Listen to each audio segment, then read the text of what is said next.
বাড়িতে ঘি তৈরি করার জন্য প্রথমে দুধটাকে জাল দিয়ে ঠান্ডা করে নিতে হবে, তারপর সরগুলো এইভাবে জমাতে হবে। ফ্রিজে রেখে রেখে আপনারা জমাবেন। সরগুলো যখন জমে যাবে, যত পরিমাণ আপনারা চান তত পরিমাণ সর জমাবেন। আমি অল্পই জমিয়েছি। তারপর সরগুলোকে আপনারা চাইলে মিক্সিতেও গ্রাইন্ড করে নিতে পারেন বা পাটাতেও বেটে নিতে পারেন, আপনাদের সুবিধা অনুযায়ী। তারপর দেখুন ফেটানোর পর কি সুন্দর ক্রিমগুলো বেরিয়ে এসেছে। আমি এখানে হাতার সাহায্যে ফাটিয়ে নিয়েছি, তারপর লাস্টে একদম হাত দিয়ে ফেটিয়ে নিয়েছি। দেখুন জল দেওয়ার সঙ্গে সঙ্গে কি সুন্দর ক্রিমগুলো আলাদা হয়ে ভেসে উঠেছে। ক্রিমগুলোকে কিন্তু হালকা ধুতে হবে। এই ক্রিমটা প্রথমে ধুয়ে যে জলটা থাকে সেটাকে বলে মাঠা।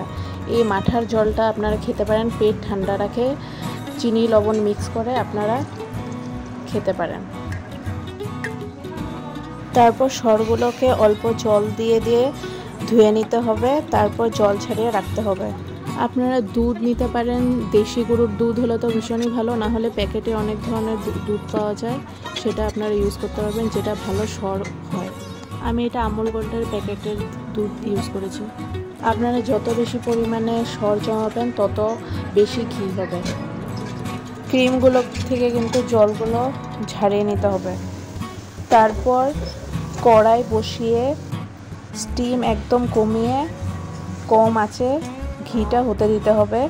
সুন্দর গন্ধ বেরিয়ে আসবে, লাল লাল হয়ে আসবে, এক্সট্রা ঘি হয়ে যাবে। আর সাইডে যে চাচিগুলো থাকে লাল লাল হয়ে থাকবে, ওইটা আপনারা ভাতের সঙ্গে খেতে পারেন, মিষ্টি কুমড়ার সঙ্গে ভীষণ ভালো লাগে, বা অন্য ভাজার সঙ্গে খেতে পারেন, বা মুড়ির সঙ্গে খেতেও ভালো লাগে। ঠান্ডা হয়ে গেলে ঘিটা কাচের বয়ামে ঢুকিয়ে রাখুন। তো আমাদের বাড়িতে বানানো ঘি তৈরি। ভিডিওটি কেমন লাগলো জানাবেন। ভিডিওটা ভালো লাগলে অবশ্যই চ্যানেলটি সাবস্ক্রাইব করে দিবেন এবং লাইক একটি করে দিবেন।